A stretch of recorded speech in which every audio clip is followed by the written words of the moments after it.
happening around the world this very moment. Earthquakes,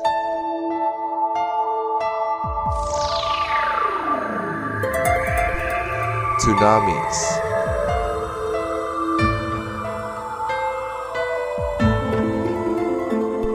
and volcanic eruptions.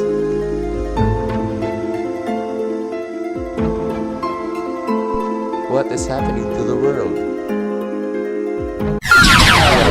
Here in Padre Paura, a violent earthquake has struck the UPM campus and everyone is in panic. Officials are yet to find out the cause of this massive, worldwide, and rare catastrophe. This has been Bienvenido Buenavista, the for Tabing Balita.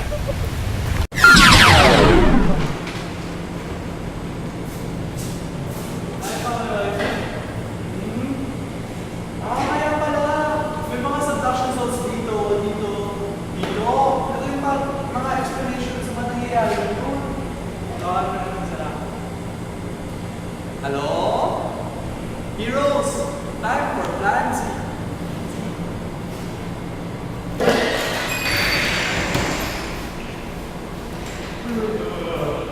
Ay naman, nakagagawin kumawa. Ganyan ba? Yun naman, your stench. Atin na ito? Wait, Pahoy, you forgot to close the door. So, guys, what's happening na ba? So, kung makikinig naman kayo ng news, alam niyo naman siguro yung mga catastrophes na nangyayari ngayon. Uy, bro naman! Kailangan mo ng English ko. Catastrophe doon. That's right. Catastrophes. These are sudden, extremely rare and worldwide events that alter the physical features of the Earth. So, what's happening ba? Why are all these catastrophes happening?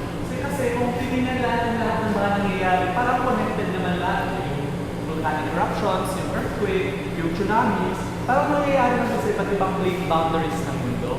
Movements of plate boundaries. Oo, diba meron tayong tatlong type ng plate boundaries? What's causing the volcanic eruptions is the divergent boundary. Because plates move away from each other and the hot material from beneath the Earth wells up. The earthquakes naman cause the convergent boundaries.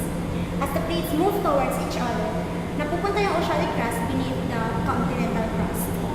Eh, paano yung mga tsunami? Yung mga tsunamis naman, dahil yan sa friction ng oceanic at continental crust sa mga subduction zone, nag-build up yung energy. Once ma-release na ito yung magiging tsunamis, tsaka earthquake. Teka. Pwede isa mo. Hindi ko makita namin yung nagsasabi. Wait lang. So, what's yung Plan Z? Ang problema ngayon, for some reason, nagkakaroon ng rapid movement sa iba't ibang plates ng Earth. Kaya nagpo-cause ito ng mga oceanic, movement sa oceanic at continental crust sa iba't ibang subduction zones. Pero wala pang may alam kung ano talagang nangyayari. Pero naisip ko, Oh my gosh, could this be? Pare mo naman sabihin yan, bro. Armageddon? End of the world? Phase Z? yup, Basic ang mga nalaman dyan. meron akong plano. Pero nung inaral ko kanina yung rate ng movement ng plates, What? Should we start na ba? Uy, you only got 4 minutes to save the world. I'm out of time and all I got is 4 minutes. 4 minutes, yeah. I'm out of time and all I got is 4 minutes. 4 minutes, yeah.